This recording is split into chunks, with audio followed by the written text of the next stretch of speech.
আসসালামু আলাইকুম। আমি মোহাম্মদ ইমদাদুল হক। আজকে আমরা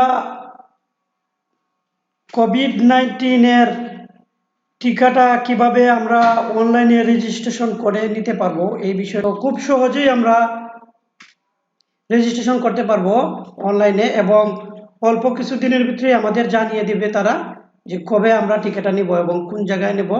আমরা সব প্রসেসগুলা এখন আমরা একটু দেখব। তো দেখার আগে আপনাদের কাছে আমার একটা রিকোয়েস্ট, সেটা হচ্ছে আমার যে ইউটিউব চ্যানেল আছে এটাতে আপনারা একটু সাবস্ক্রাইব করে রাখবেন এবং লাইক দিবেন।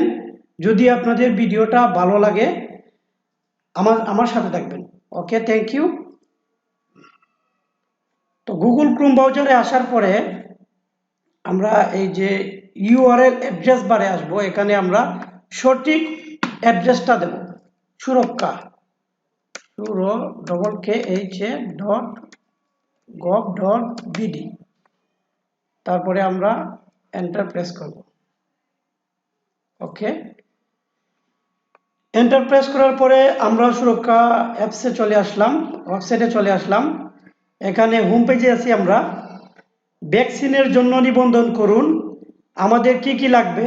এনআইডি কার্ড লাগবে, একটা ফোন নাম্বার লাগবে এবং আমাদের তথ্য দেওয়া লাগবে। তো তারপরে আমরা যাব নিবন্ধনে, আমরা যে রেজিস্ট্রেশন করব এই জন্য আমাদের এখানে আসা লাগবে। এখানে আসলাম, আসার পরে কোভিড-19 ভ্যাকসিন নিবন্ধন ফর্ম দেওয়া আছে এখানে। ওকে, নিচের ফর্মে আপনার জাতীয় পরিচয়পত্র ও মোবাইল নাম্বার যাচাইপূর্বক নিবন্ধন সম্পন্ন করুন। পরবর্তীতে মোবাইল ফোনে SMS বার্তার মাধ্যমে ভ্যাকসিন প্রদানের স্থান ও তারিখ পর্যায়ক্রমে নির্দিষ্ট সময়ে জানানো হবে। ঠিক আছে। পরিচয় যাচাই, শ্রেণীর ধরন নির্বাচন করুন। কোন শ্রেণীর, ক্যাটাগরি কি এটা নির্বাচন করব। নাগরিক নিবন্ধন 25 বছর ও তনূর্ধ্ব। 25 বছরের উপরে যারা আছে তারাই শুধু এই নিবন্ধনটা করতে পারবে। তবে এটা আপডেট হইতেছে। এর আগে ছিল 40 বছরের ঊর্ধ্বে যারা, পরে চেঞ্জ হয়ে এখন আসছে 25 বছর। আরো আপডেট হবে এটা। তো আজকে যেটা আছে এই পর্যন্ত আপডেট, এটা আমরা একটু দেখি। ওকে, জাতীয় পরিচয়পত্র নাম্বার, এখানে আপনার যে জাতীয় পরিচয়পত্র নাম্বার আছে এটা এখানে তুলবেন। তো আমার এখানে কপি করা আছে, এজন্য আমি এটা একটু দেখিয়ে দিচ্ছি। আমি এখানে দিয়ে দিলাম। তারপরে জন্ম তারিখটা দেওয়া লাগবে, দিন আমার হচ্ছে 25 ডিসেম্বর 1989।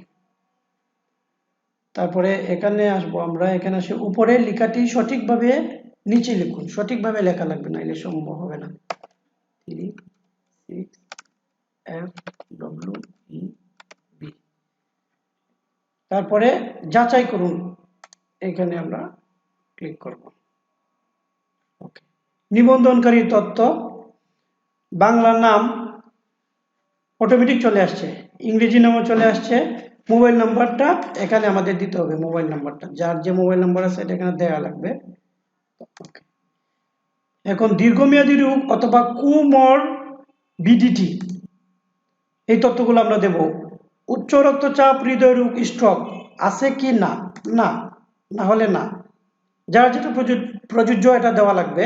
ডায়াবেটিক্স না, কিডনি রোগ না, শ্বাসরোগ, টিবি, সিওপিডি, অ্যাজমা না, ক্যান্সার না, কখনো কোভিড-19 আক্রান্ত হয়েছেন কিনা, না, না হলে না।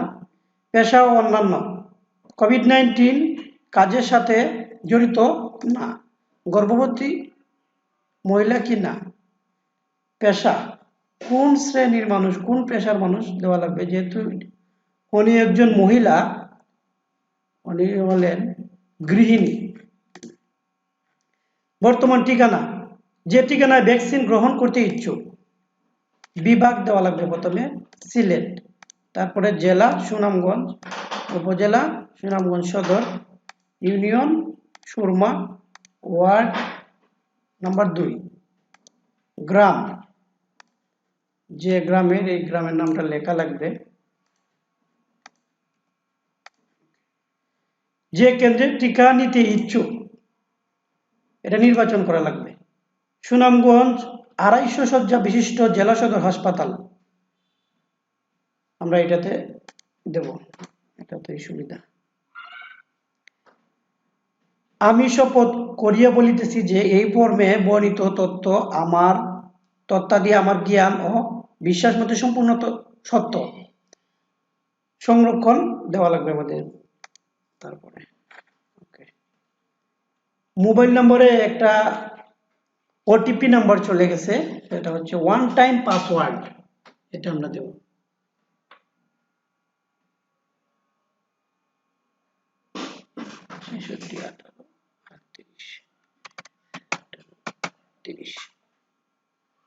নিবন্ধন সম্পন্ন করুন, এটা দেওয়া লাগবে 5 মিনিটের ভিতরে দেওয়া লাগবে। নিবন্ধন সম্পন্ন করুন। কোভিড-19 ভ্যাকসিন নিবন্ধন সম্পন্ন হয়ে গেছে আমাদের।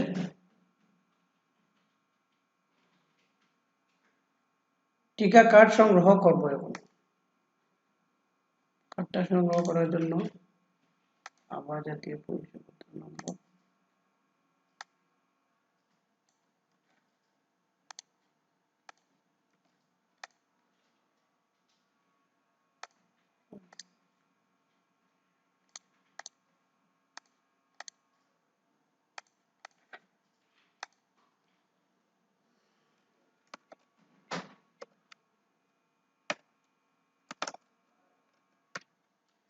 উপরের লেখাটি সঠিকভাবে নিচে লিখুন।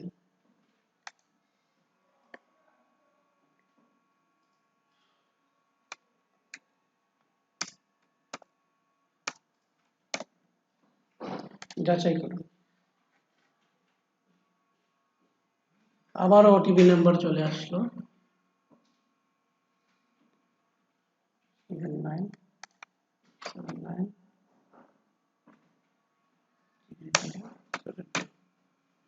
ভ্যাকসিন কার্ড ডাউনলোডের জন্য আমরা এটাতে ক্লিক করব। এই যে আমাদের ভ্যাকসিন কার্ডটা দিয়ে দিছে, ভ্যাকসিন কার্ড ডাউনলোড। এখন আমরা ভ্যাকসিন কার্ডটা ডাউনলোড করে প্রিন্ট করে আমাদের কাছে রাখবো, এবং ওনারা যখন ডেটটা জানিয়ে দেবে মোবাইলে SMS এর মাধ্যমে, তখন আমরা এই কার্ডটা নিয়ে সময় মতো টিকাটা নিয়ে নেব। তো থ্যাংক ইউ, ভালো থাকবেন আপনারা, আল্লাহ হাফেজ।